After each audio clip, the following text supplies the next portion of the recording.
2-0, baby. It's 2-0. The New York Knicks are up 2-0. You see what I'm saying? You hear that music, you know what time it is. 2 games away from the conference finals where we belong. This is what I've been waiting for, however. A little nervous. OG is hurt. We don't know how severely hurt he is, but we cannot win the East without him. We're going to talk about that. I'm excited.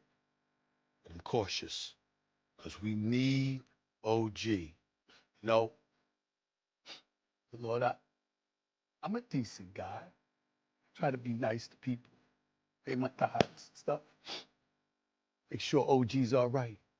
We need him. First take. Let's go. A lot at stake here in game 2. George with his 4th three-pointer. Knicks down by 1 with the 4th to play. We're going to have a great finish here in New York. They haven't had a close game in a while. These last 4 games have been stress-free. 25 lead changes, most in a playoff game in 13 years. Brunson the fake. Falling away, puts it up. It's good. Jalen Brunson in the clutch. These are the games that help us grow. For us to find a way to win tonight, it speaks volumes about everyone in that locker room. The time is now. Welcome to First Take. They haven't been that tight usually, but what a win for the New York Knicks on Wednesday. I'm Courtney Cronin here with you on a Thursday. We've got a full house today. The great Mike Wilbon with me in studio, Big Perk, and Stephen A. out in L.A. Gentlemen, how are we feeling? You good? Is this the open for General Hospital, or am I on First Take? There's so much melodrama in that open. I'm like, is he bricked or is he Stephen A? I'm both, man. Whatever OG needs, Michael Wilbon to be back on the court, healthy. Yeah, I left my rosary in the green room, so I'll say a couple Hail Marys to go along with that prayer you had for him, Stephen A, when we get off air here. But why don't we start less than a mile away at Madison Square Garden, where they're probably still partying out on 7th Avenue. The Knicks outlasting the 76ers 108-102 yesterday. Joel Embiid was ruled out on Wednesday afternoon with an ankle and hip injury. Jalen Brunson pulling off more fourth-quarter heroics and led New York with 26 points. But as Stephen A. alluded to, the win may be overshadowed by some potential injury news. The Knicks lost forward OG Anunoby with about 3 minutes remaining in the game, an apparent right leg injury after a dunk attempt.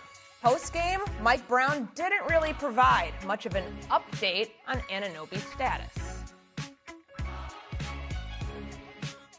And it was a back-and-forth battle in New York all night with 25 lead changes in Game 2. That's the most in a playoff game in 11 years. And it was also featured a game that had 14 ties. Neither team here led by more than 7 points in this game. So, Stephen A., the bigger headline here, the Knicks coming out on top, or the fact that they have a 2-0 lead in the series and knowing that OG Anunoby in the injury news is still up in the air? Well, it's the latter. It's the latter because of OG. Because the reality is that we expected the New York Knicks to be up 2-0 the second that we heard Joel Embiid was going to be out for Game 2. They better have won that damn game. So we anticipated that the New York Knicks would be up 2-0. We anticipated that big body Brunson, as you so eloquently call him, would do his thing. We anticipated that OG Anunoby, shooting better than 50% from the field, dropped 24 points last night, would do his thing. I saw that stroke late from Mikal Bridges. Very proud of that brother. Got on him for weeks, but damn it, he has shown up. You understand? Since Game 5 of the Atlanta Hawks series, Mikal Bridges has shown up. Let me keep that same energy, Wilbon, and give him the love that he deserves. Got to inspire the brother. Got to push him. Got to prod him. Got to inspire him. And Josh Hart and the rest of the crew are doing their thing. Mitchell Robinson didn't play last night. He didn't have that rim protection. Didn't have that backup point guard. Karl Anthony Towns got in foul trouble. 27 minutes. Still in all, they managed to close the deal because the New York Knicks were supposed to. The real issue here is OG because of how important he has been to the New York Knicks' success. Make no mistake, we need him. Got to remember, had a hamstring injury earlier this season in November into December. He missed 10 games. He missed 10 games because of that. This is the regular season. This is the postseason. But we always hear about how hamstring injuries linger and whatever. I'm trying to get to the NBA Finals. That's what I'm trying to do if I'm the New York Knicks. And I need OG in order to pull that off. So to me, right now, awaiting this news, waiting to hear what the situation here is involving him, is far more important right now. That is the story for me at this moment in time. Well, Stephen A., Brick, whatever you want to be today, look, I'm down with it, but you better continue to pray. Because Jalen Brunson is the best player, big body Brunson. Karl Anthony Towns is the most important player, but OG Anunoby is the X factor. And the New York Knicks are not making it out of the East without OG Anunoby being healthy. And to be honest with you, with OG Anunoby and the way he's been playing of this entire postseason, one could argue that the Knicks could win it all. I said it last week, and I really stand on that and believe that. Here's the bigger topic. Put me up on the screen with everybody because I need to see this. I know I'm a ruffle the feathers. Hey, Legend, what's going on, Legend? What's going on, Legend? Good morning to you. Big bro, listen. The bigger issue is that it woke me up when I saw OG Anunoby had to be taken out the game last night. And I know I've been critical of Steve Kerr's comments. I've been critical of Greg Popovich for starting load management. But we got a bigger issue here. And I'm starting to lean more towards what they've been saying over the past. You know, one, we might need to take out this 62-game rule that the NBA has put in place. Because if you look at the history, 65 game, excuse me.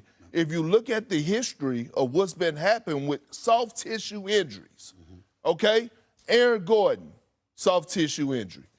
J-Dub, hamstring. Luka, hamstring. Jason Tatum, I know that's a little different, but still, on the other side, calf strain, right? And he was out. So you start to think about Anthony Edwards, and you look at Steph Curry at in the play-in tournament, and I Googled runner's knee. And the first word that popped up was overuse. And my thing is that we have to put something in place because in the postseason, I want to see people at their full strengths. I want to see teams fully healthy. And we're not seeing that right now. It's a problem in our league. And I know the old heads today, you, the legend Mike Wilborn, y'all know y'all used to, guys playing 82 games and playing through a season, but it's a lot different now. The pace of the play has picked up, so it's a different conversation. Perk, I don't disagree with you, but the only adjustment that can be made is shortening the regular season, which neither side is going to do. The owners don't want to give up 10 dates, maybe 5 home dates. The players aren't going to want to have their paychecks rearranged. So it's not going to happen. You are 100% right. If the season was 70 games, you'd get a lot better product. Look at the injuries have taken over this postseason. By the way, it's not just this isn't the only one. We started seeing this, I don't know, back when Durant and Klay Thompson and Steph had missed time in the playoffs several times. Giannis, we're talking about the biggest stars in the game, future first ballot Hall of Famers, Kawhi. I won't let Stephen A. get started. But all of these guys have missed playoff games, and this playoff run is like, okay, I'm scared to sit there and watch a game because somebody's going to go limping off. And I agree with you guys on Anunoby. I don't know, given what the Pistons have done to the Knicks already, Courtney, I don't know they want to go into that. They certainly don't want to go into it without Anunoby. Can they get past the Sixers without Anunoby? Probably, even though I expect Philadelphia to rebound for one game, for game 3. But Anunoby's injury last night, when he signaled the bench and limped off the floor and back to the locker room past where I was standing, that was not a good situation for the New York Knickerbockers, Stephen A. And there's no official injury designation right now. Stephen A., I know you mentioned his history with hamstring injuries and something to keep an eye on here. It affected him in the playoffs before in that Indiana Pacers series. A couple of years ago. But Stephen A., if he has to miss a game, if he has to miss 2 games, whatever it is, who do the New York Knicks need to look to in OG Anunoby's absence? Because he's been the best player in the playoffs so far for his team. Well, it's going to be more opportunities for a guy like Mikal Bridges, I would say so. I mean, and listen, let me get at it again. He should step up. 4 unprotected first-round picks. I have not forgotten. I'm not going off of what I'm saying. I'm very proud of what I've been seeing him do over the last couple of games. But all you're showing is that you are capable. So guess what? Step it up and be even more capable in the absence of OG Anunoby. It's not going to be just one guy. It's going to be a committee. You're going to have cats coming off the bench that's going to have to make their contributions. Certainly, Josh Hart's going to be up in there. You're going to look for him to do a little bit more. But Mikal Bridges, to me, is going to be the key because I think that the more opportunities that are thrown in his direction, if he answers the call, then he'll, it'll be a key. And obviously, listen, he'll get more opportunities, but Karl Anthony Towns got to stay out of foul trouble. Charles Barkley's absolutely right. Karl Anthony Towns is driving me crazy with that stuff. The stupid fouls that he gets on himself, he's got to find a way to avoid that. He's too important. You need him on the basketball court. But I would say it's the combination of both of them. It'd be Cat and Mikal Bridges. Let me jump in and say something about Bridges for a second. Okay. I haven't had a chance to get at Stephen A. about this. Stephen A., your annoyance with Mikal Bridges is completely misdirected. What? If the compensation is the problem, direct it to the person who made the deal, not at Malik, not at all at Bridges, who was a vital part of a team to reach the finals, something your Knicks haven't done in about 50-plus years. You don't get on him, but for the compensation for the first-round picks, he didn't trade him for himself. Get on your guy who made the deal and gave up 4-round pick. They're going to need Bridges. We knew what Bridges was when he was on Phoenix. We saw exactly what he was. He wasn't going to start being Scottie Pippen when he arrived in New York because somebody gave up 4 picks for him. We know what Bridges is, and he's good enough to help this team get past Philadelphia. And you're right about this. He is going to have to be the guy to do it. But to continually get on him because somebody traded 4 picks for him, that's not on him. Excuse a couple of things. Number one, America. You see, this is where humility kicks in because I might be the #1 morning show, but damn it, I ain't #1. That's that man right there. That's PTI, baby. That's #1 for the last 25 years. Thank you, my brother. Period. Okay, not just as always. Secondly, he's the now he's setting me up. I got to go to rope-a-dope, Perk. I might be the. I got to go to rope-a-dope. I might be the big brother to other people, but damn it, I'm the little brother to him. So I can see what I'm saying. He put me in this bad spot, but that doesn't mean I don't get to call you to the carpet for misrepresenting my position. What I have said about, listen, I've gotten on Mikal Bridges because my God was he in, he was just playing badly, and we all knew it. And then Mike Brown confirmed it when he put his behind on the bench, and Clarkson and others were coming off the bench, and they were playing more minutes than Mikal Bridges for a few games because that's how much he lacked in efficiency or productivity. That's number one. Number two, what I was saying is this. 4 first-round unprotected picks, 2 swaps, 6 picks overall. I'm saying to you, if you Mikal Bridges, you know what they gave up for you. Do at least what you did in Phoenix. Be that player. Be what you want. Okay. That's all I was saying about him. I got you on that. Where I was holding cats accountable, Mike Wilbon, in terms of the actual deal.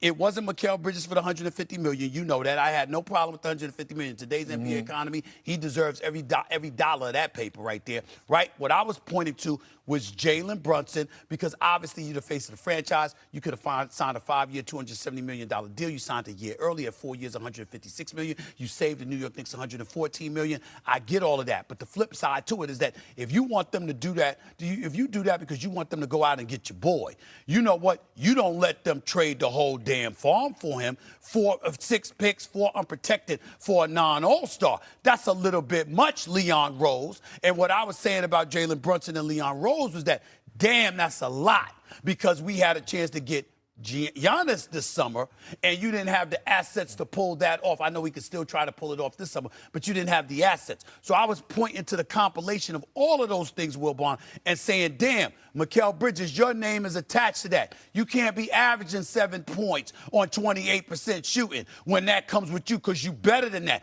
Just be who you've been. Be that 18 to 20 point per game scorer who's giving you about 75 games a year, who's on the court for 35 minutes, being an elite defender. Give us that at least. That's all I was saying. He's giving you 82, by the way. He's going to give you 82 every year. That's all he's giving. He's going to give you 82, and I appreciate the great back and forth. I always like to see you get what your I just agitate. I got to agitate because Stephen A. is not here, Perk, so I got to I always like the energy. What you always say, getting truculent.